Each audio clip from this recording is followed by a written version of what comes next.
Good afternoon and welcome to the latest issue of Print21, the weekly video news bulletin for the Australia and New Zealand print industries.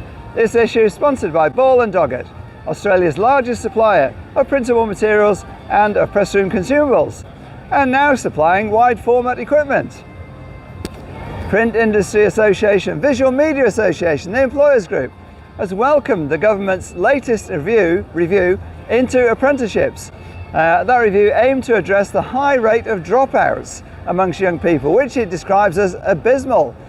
The federal government will conduct a review of the Australian apprenticeships incentive system. That's designed to address the completion rates, which run, according to the government, at little over 50% of all those that sign on for an apprenticeship. The incentive system that was introduced 2 years ago provides support to employers and apprentices, but those financial supports, important as they are scheduled to change from 1st of July and not for the better. Charles Watson, GM, IR, Governance and Policy at the Visual Media Association, said attracting apprentices to the industry is the first difficult step, but keeping them through to completion is the other. Some 80 sign and display printers from the local industry gathered with representatives from suppliers and from the outdoor media asset companies for the annual Fespa Australia barbecue, held on a sweltering night, has to be said, in the harbour city. Nigel Davis, Fespa Australia president, welcomed the local print community, local print fraternity, and pointed to the future. Addressing the crowd, he said, "Look around your businesses.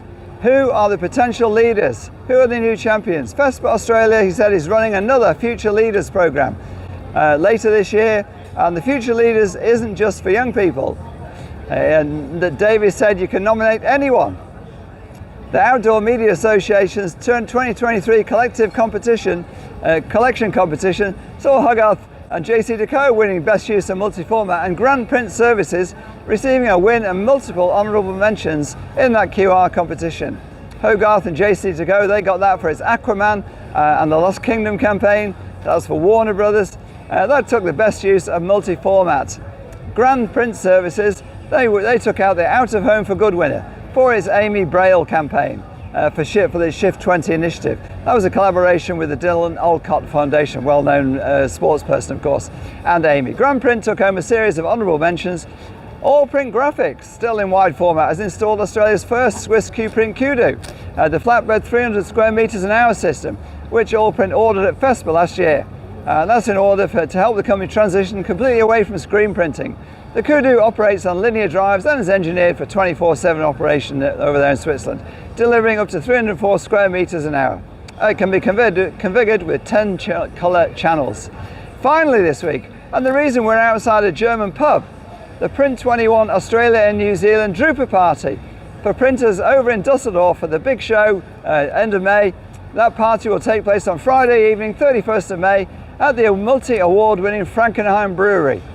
The Print21 ANZ drupafest party will see printers, all printers, or many printers of course, who've made the big trip to Germany gather for a convivial evening of complimentary superb beer, award-winning beers, with wine, soft drinks and top-rated German food, music and magic, all included in the ticket price, to be shared with friends and rivals from down under.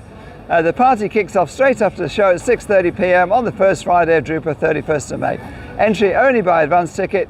To request your tickets, email Marnie Groves at yafo.com.au and she'll organise for you. Go to the print21.com.au website. Tickets are available for printers, are available on a first come first served basis from Print21, $150 each. That includes entry, full German meal, award-winning beers, wine and soft drinks for 3 hours from 6:30 p.m. with a pay-in bar after 9:30 p.m.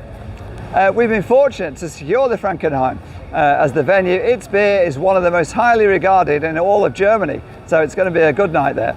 We look forward to welcoming all Aussie and Kiwi printers to the event. It promises to be a wonderful night during what is, of course, the greatest show on earth. That's it for this week's issue of episode of Print21. Go to print21.com.au for all these stories in depth and more. Thanks to our sponsor Ball & Doggett. This is Wayne Robinson, editor of Print21, signing off for another week.